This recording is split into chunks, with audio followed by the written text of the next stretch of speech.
Vamos a conversar con una poeta, una mujer de letras, una pensadora huancabelicana, ¿no? Que hace docencia también y que tiene pues un punto de vista muy interesante y que vale la pena escuchar y poner también en valor, ¿no? Así que vamos a aprender mucho hoy con nuestra invitada. Hago referencia a la señora Judith Huiza, que nos está acompañando aquí en la cabina de la radio y a quien le doy la más cordial bienvenida, Judith. Muy buenas tardes, Jorge. Un gusto volver a estar en tu programa Contracultural, que año tras año va forjando conciencia y sensibilización sobre hechos universales latinoamericanos, el mismo Perú y por ende nuestra región, que necesita siempre estar al día, ¿no? Informado. Bien, gracias Judith. Y sí, pues, ¿no? Nosotros nos hacemos tiempo también ya, siempre haciendo distintos trabajos. Conozco de tu labor tan importante en las letras, por impulsar las letras sobre todo. Y tuvimos la gran idea de contactarte y escoger este tema que tú nos decías fuera de micrófonos, nos decías, ¿no? Que es un tema interesante, que tiene puntos en los que hay tal vez alguna contradicción o tal vez se puede desdoblar la idea, ¿no? La lectura y su importancia e implicancias en el desarrollo de la sociedad andina. Y aquí en Huancavelica pues tenemos todo un vasto territorio en ese aspecto para poder discernir, conversar y vertir nuestras ideas. Así que iniciemos con esta conversa, ¿no? Judith, y hablemos pues de la lectura, ¿no? En principio, hablemos de lo que significa la lectura, tanto para las personas de la ciudad y lo que significaría la lectura para las personas, en este caso del campo, de los Andes profundos. Bien, Jorge, creo que tendríamos que partir por este concepto que se maneja de qué es leer, ¿no? Y Paulo Freire en sus escritos, en la pedagogía de la liberación y también en unos pasajes de la pedagogía de la oprimida, nos habla de que leer es descubrir un mundo nuevo, ¿no? Es una puerta abierta a otros espacios, a otros contextos, ¿no? Y hay dos escenarios bien importantes que deberíamos nosotros también identificar. Una donde se impulsa el amor a la lectura y que son nuestros centros educativos, ¿no? También parte del hogar, ¿no? El hogar y el centro educativo cumplen un papel fundamental, pero también hay otro espacio que históricamente nos ha acompañado, es esta lectura del mundo que nos rodea, ¿no? Y eso, ¿quiénes lo han hecho? Nuestros ancestros. Si bien es cierto, en esas épocas todavía no existía grafías, nuestra cultura no ha sido ágrafa, pero ellos sabían leer las constelaciones, a las estaciones de la naturaleza, ¿no? Estas manifestaciones naturales de los tiempos para poder predecir las cosas que iban a ocurrir, ¿no? Y hay un pasaje muy hermoso que hurgando he encontrado, y era el famoso, por ejemplo, es esta simbología que utilizaban nuestros ancestros al escuchar el canto de los pájaros, al ver cómo se comportaban los búhos, por ejemplo, o los zorros en los caminos, ¿no? Era una lectura más de lo que ocurría en nuestro contexto. Y hay uno del lejecho, por ejemplo, que era el liuli, es un ave que predice las lluvias, pero también esta ave tenía pues otro trabajo. Según nuestros antepasados, y muchos abuelos lo cuentan, dice que donde colocaba su nido, ¿ya? Y cómo salían los huevitos, si tenían puntos negros chiquitos o grandes, se podía predecir la buena cosecha o la sequía o la granizada, ¿no? Entonces, ¿quién les enseñó a ellos ver todo eso, ¿no? Ha sido un proceso de experiencias, ¿no? Y es una forma de ver el mundo, de leer las cosas que se van presentando. Perdón, Judy, disculpa que te corte aquí. Entonces, por lo que nos dices, podríamos expresar que el lecturar a la naturaleza es también un proceso de conseguir sabiduría. Así es, y es sabiduría comprobada. Uh-huh. No es un invento. Es por eso que se dice que la lectura te ayuda a descubrir un mundo nuevo, ¿no? Y entonces, si nos ponemos a pensar en ese hombre andino, en nuestros antepasados que no tenían un libro en la mano, pero sí podían conocer a través de las estrellas cómo iban cambiando los tiempos, ¿no? Ha sido a base de experiencia, ¿no? Han tenido que pasar muchos años para que ellos también puedan predecir el destino de ciertas cosas que se han estado dando, ¿no? Y es por eso que esto nos invita, y estos últimos años con más fuerza, nos invita a volver a nuestras raíces, encontrarnos con nosotros mismos a través del estudio de nuestros antepasados, a través de esta cosmovisión andina que nos permite conocernos a nosotros mismos. Y ahí el gran reto de descolonizar nuestro pensamiento, ¿no? Entonces, muy interesante cuando me hablabas de la lectura, decía, pero hay estos dos puntos, ¿no? Seguramente no vamos a compartir estas formas de pensar con todas las personas, justamente porque eso es el sentido de leer, ¿no? Cuando nosotros leemos algún libro, lo vamos a comparar o vamos a encontrar semejanzas de acuerdo a las experiencias que hemos tenido, ¿ya? Y el autor también lo ha hecho de acuerdo a sus experiencias, porque quería mostrarnos algo. Y ese algo que está en el texto bien te puede servir porque se asemeja a lo que estás viviendo o a las experiencias que quieres vivir, o te llega a abrir una puerta a un mundo nuevo para que vayas aprendiendo más. Pero jamás permite, o su objetivo es homogeneizar el pensamiento, ¿no? Eso no. Buscamos más bien esta lectura crítica que te permite analizar el contenido de cualquier obra, ¿no? Y buscar su semejanza en el contexto en el que vivimos. Bien, Judith, está bien interesante esto de, por ejemplo, este punto de vista de decir cómo el hombre de los Andes, ¿no? Va haciendo lectura, va leyendo, va lecturando su forma de vida, ¿no? Ahí tiene que ver la onomatopeya también, ¿no? Es decir, cómo, por ejemplo, los sonidos que hay en la naturaleza se les va enseñando a los pequeños y ellos van allá, sobre todo allá en las Andes, ¿no? En la parte, como decían, en las alturas o en el campo, ¿no? Ellos van aprendiendo, van escuchando sonidos, ruidos de la naturaleza y van aprendiendo a leer eso, y eso les ayuda también a formar esa cosmovisión andina que lo tienen tan presente, ¿no? Sí, es fortalecer esta relación hombre-naturaleza.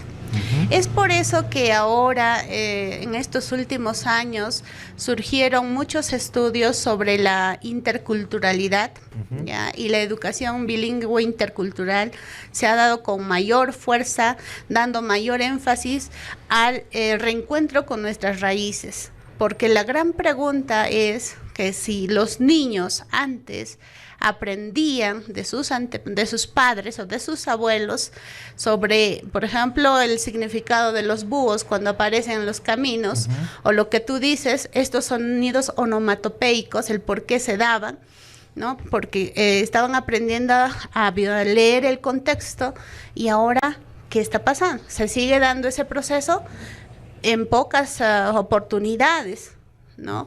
Más al contrario, pareciera que nuestras instituciones educativas han querido homogenizar, ¿no? Homogenizar los resultados de nuestros niños cuando cada niño tiene su propia particularidad, sus propias cualidades, sus propias destrezas y sus propias competencias, ¿no? Y gran reto para el docente, que tiene que ir ayudando a pulir estas capacidades en nuestros niños, ¿no? Y eso requiere de un conocimiento del contexto en el que vive el niño.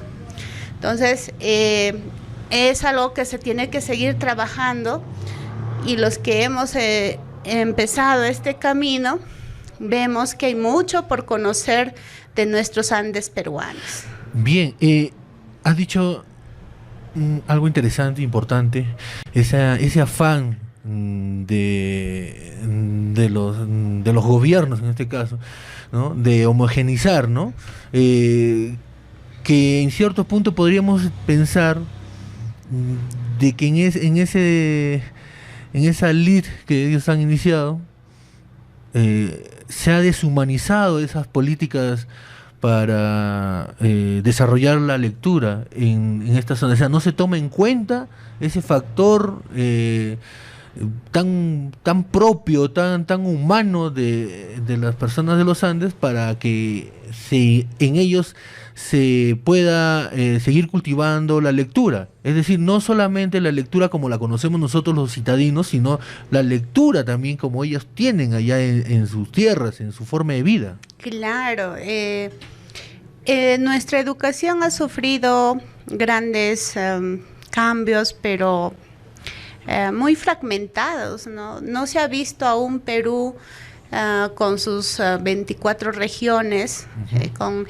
sus contextos particulares, con sus lenguas originarias. No se ha visto así, se ha visto de una manera muy centralizada. Y sí, pues nos dan hay leyes, hay normas, y siempre lo hemos dicho, están, sí, pero ¿de quién depende que las cumplas? Pero en las condiciones en las que nos encontramos, ¿no? Parte mucho del ciudadano, de la persona, de ser consciente de que, ¿por qué está aquí? ¿Qué es lo que quiere y hacia dónde va, ¿no? Y la escuela debe ser un espacio que fortalezca también esa forma de ver la vida, y solo se llega a través de una lectura crítica, tanto de la realidad o del texto en sí, que utilizamos también como herramienta para promover la lectura. Pero hay algo que está bien claro, y ya existen experiencias, ya todos lo sabemos. Nadie ama lo que no conoce. Nadie puede leer algo que no le gusta, ¿no? Claro. Si lo hace por obligación, no se le va a quedar, no le va a dar gusto lo que está leyendo. Entonces, la lectura es algo espontáneo, que te tiene que nacer porque te nace, y tú coges el libro que te gusta. Y es algo que no se ha estado fortaleciendo, tal vez porque nos dicen, vamos a leer tal libro, pero ese libro tal vez no le gusta a todos nuestros alumnos, ¿no? Claro. Entonces decirles, ya, traigan su libro, el que más les gusta, y vamos a empezar a leer cada uno. Entonces, tenemos que cambiar ese paradigma. Por eso es que en los estudios que se han realizado sobre comprensión lectora y niveles de lectura, siempre resalta más, ¿por qué lees? Porque tengo que aprender. Y no resalta porque me gusta leer, claro, ¿no? Entonces, si a alguien le gusta, lo hace porque disfruta de la lectura, ¿no? Y como decía Li Yutang, ya un chino, decía, la lectura tiene sabor y color, ¿no? O sea, la lectura es un encanto, tiene sabor y color, y te abre las puertas a través de sus páginas hacia mundos nuevos, en el cual tú te insertas siendo parte de esa historia que tú estás leyendo, siendo el protagonista tal vez, o siendo el espectador, ¿no? Pero como te gusta, vas hurgando en la historia y no te importa cuánto tiempo necesites, ¿no? Entonces es algo que se va cultivando de a pocos, ¿no? Y en los niños a veces dicen, no, desde pequeños les tenemos que leer los cuentos, ¿sí? Para crearles hábito. Eso es una de las estrategias. Pero a medida que van creciendo también te dicen, mamá, ya no quiero leer esto, yo quiero leer este otro. Claro. ¿No? Y entonces ellos también están siendo autónomos y ya están buscando, identificando las lecturas que les gusta y lo que no les gusta. Y ya eso pasa en nuestros niños que tienen el acceso a un libro que les gusta. Claro. ¿No? ¿Qué pasa con un niño de nuestras zonas rurales? Ellos se alimentan de la oralidad, ¿no? Una de las ventajas que no se ha visto o no se ha querido visibilizar de manera extensiva es las tradiciones orales que existen en nuestras comunidades, y estas se transmiten de generación a generación, y muchas veces son los abuelos los que cumplen este rol en las comunidades, ¿no? Cuentan a sus nietos sobre historias muy interesantes. Cuando hicimos un estudio en Huanaspampa, por ejemplo, hemos hecho un concurso con los niños de primaria en recopilación de tradiciones orales. Surgió un cuentito de la batalla de los gatos y los zorrinos, ¿no? Entonces, un cuentito muy bonito, una tradición. Y eso explicaba el por qué los gatos le tenían miedo a los zorrinos, ¿no? Entonces, y eso, ¿quién se lo había contado? Le había contado un abuelito. Entonces el niño también va desarrollando su imaginación. Claro. ¿No? Entonces, estos dos espacios son fundamentales de rescatarlos para seguir fortaleciendo este proceso de amor hacia la lectura, el gusto por la lectura, más no como una obligación, porque si surge esto de obligación, a veces se genera un estrés, ¿no? Otros ya no quieren ni ver el libro, ¿no? Así es. Y también, Judith, no sé qué opinas, pero yo he visto en algunos centros educativos en que efectivamente se promueve el hábito de la lectura, e incluso les dicen, no, si sabes qué, trae el que te gusta, pero se les enseña a los niños a leer. Es decir, uno sabe pues A, B, C, el abecedario, yo sé leer, ¿no? Pero a coger un libro, a leer, cómo debo leer un libro, cómo debo leer una obra, cómo debo de tratar de entender la obra. Yo creo que eso también es un punto débil, ¿eh?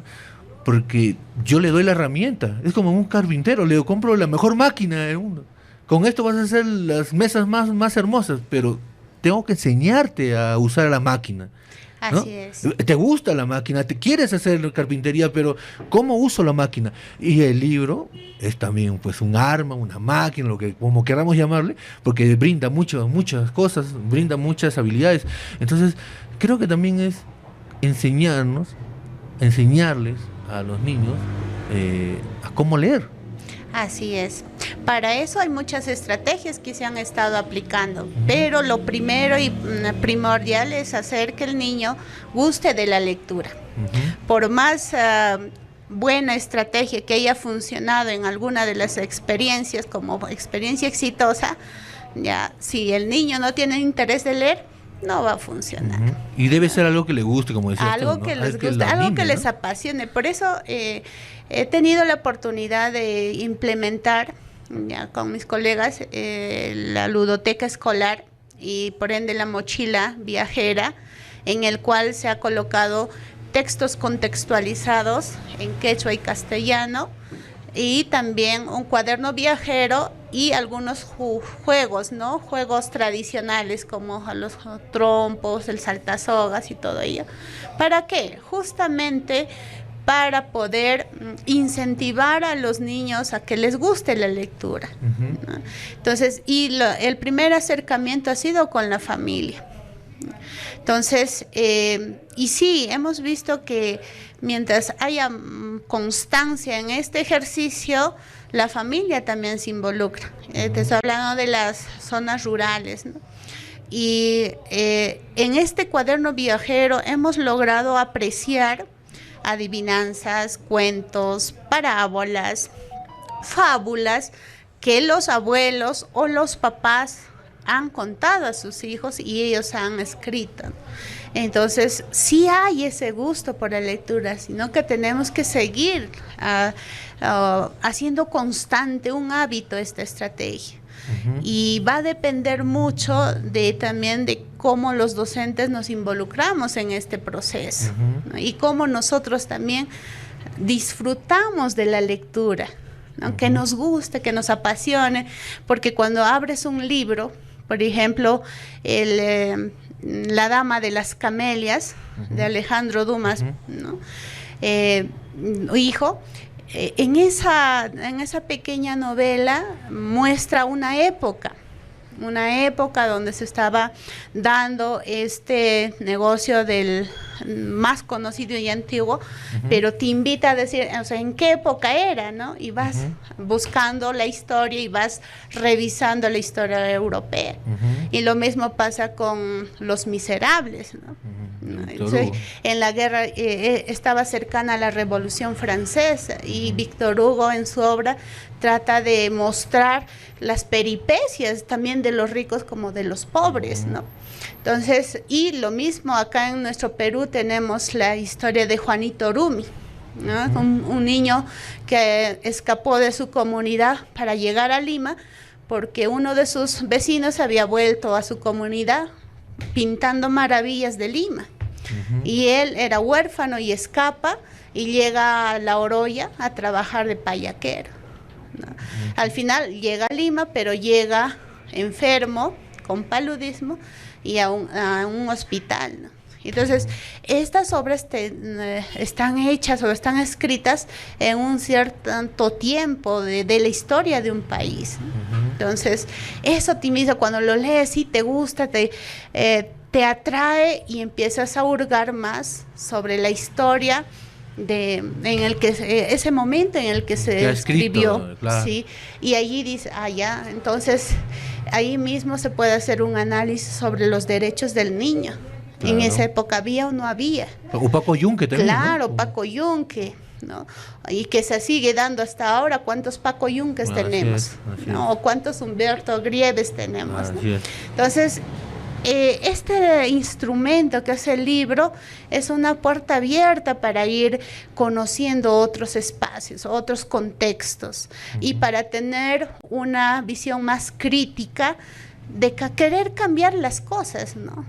Entonces, en leer, como decía Freire también, es descubrir este mundo nuevo que para nosotros no era conocido.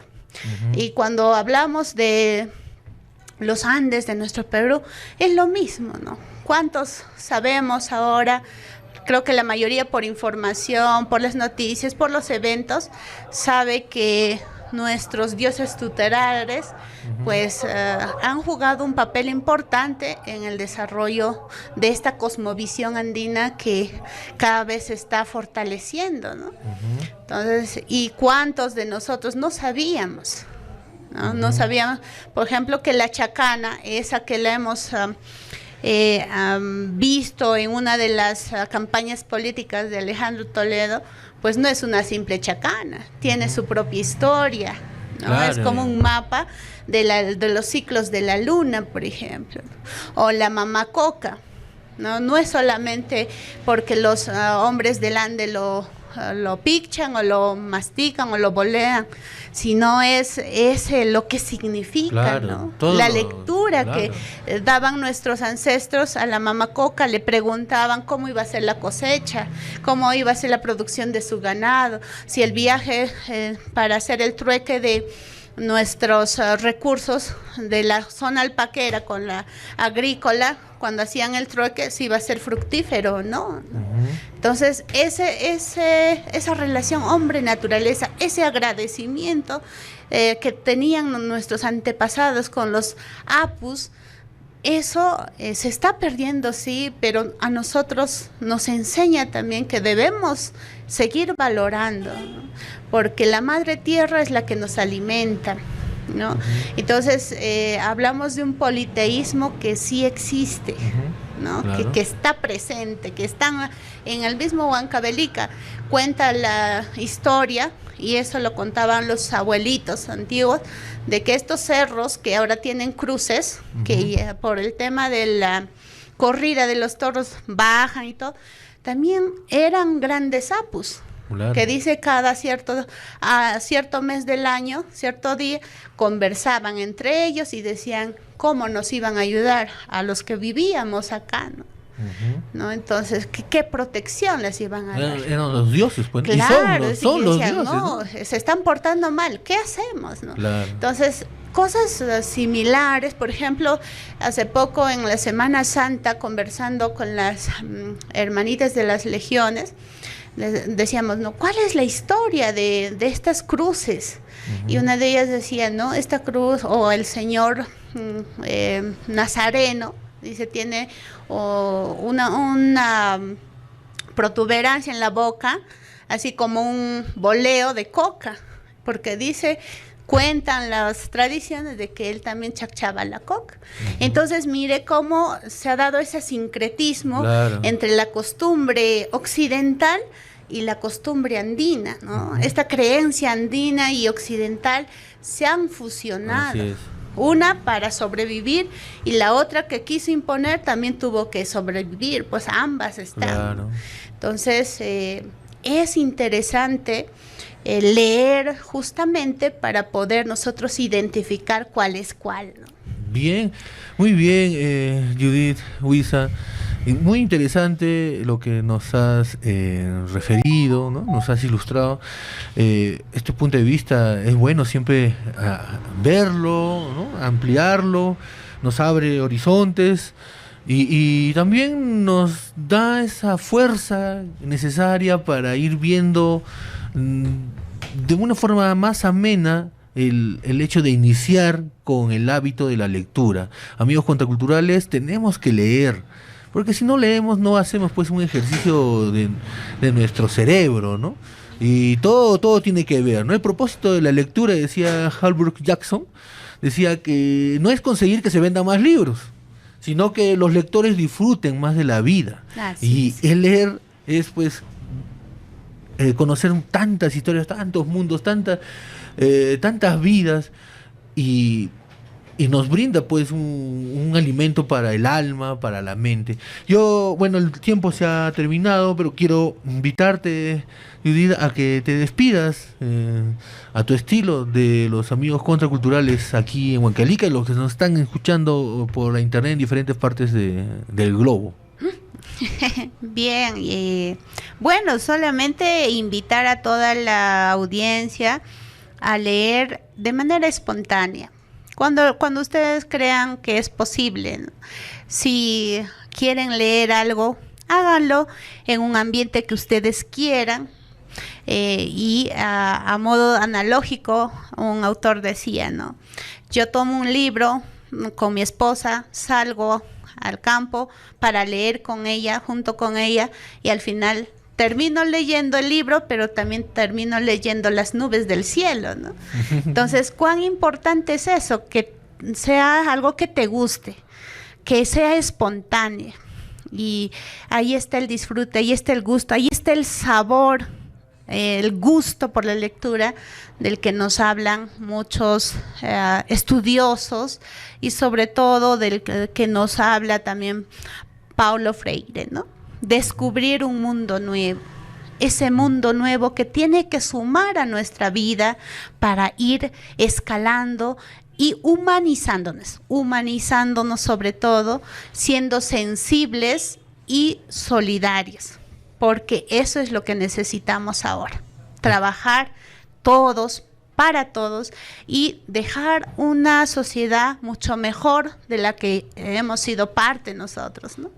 Gracias. Excelente, excelente. Muchísimas gracias, Judith.